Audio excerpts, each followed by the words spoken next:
যারা প্রেম করে বিয়ে করে, অর্থাৎ বিবাহপূর্ব সম্পর্কে আবদ্ধ থাকে তারপর বিয়ে করে, তাদের এই বিয়ে কি বৈধ বিয়ে হিসেবে গণ্য হবে?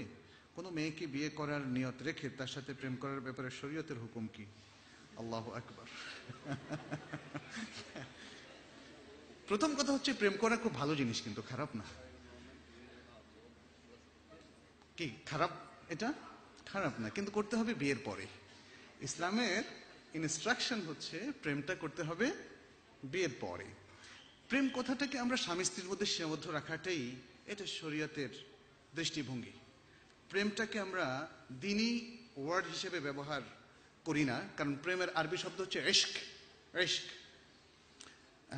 জন্য আল্লাহ এবং আল্লাহ রাসূল সম্পর্কে অবশ্য আমাদের সাহিত্যে আমাদের অনেক লোকের কথাবার্তা দেখা যায়, রাসূল প্রেম, আল্লাহ প্রেম। প্রেম কথাটা আসলে আল্লাহ রাসূলের সাথে ইউজ না করাই ভালো। মাহাব্বাত, ভালোবাসা সেখানে থাকবে। আর প্রেম হচ্ছে স্বামী স্ত্রীর মধ্যে। ইসলামিক প্রেমটা হলো স্বামী স্ত্রীর মধ্যে। এখানে যেটা বলেছেন যে যাকে বিয়ে করতে চান তার সাথে আগেই প্রেমের সম্পর্ক পাতানো যায় কিনা, না, এটার কোনো বিধান শরীয়তে নাই। এটা অবৈধ প্রণয় হিসেবে গণ্য হবে।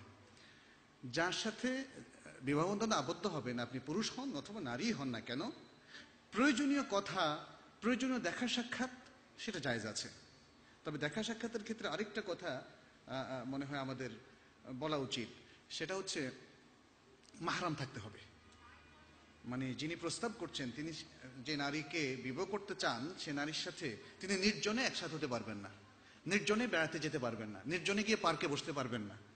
এবং ইভেন মেয়ের ঘরেও যদি আপনি দেখতে যান, সেখানে বাবা মা বললো ঠিক আছে তারা একটু আলাপ করুক না, এই আলাপ করার সুযোগ নেই। সেখানে অবশ্যই কোনো মাহরাম অথবা তৃতীয় ব্যক্তি থাকতে হবে, কারণ হাদিসের বক্তব্য হচ্ছে যখনই কোনো পুরুষ অথবা নারী একসাথে বসে তখন তৃতীয় ব্যক্তি হিসাবে থাকে কে? শয়তান। তো শয়তানকে তো আমরা খালি জায়গাই করে দিচ্ছি, আর জায়গা দেওয়া যাবে না। আর জায়গা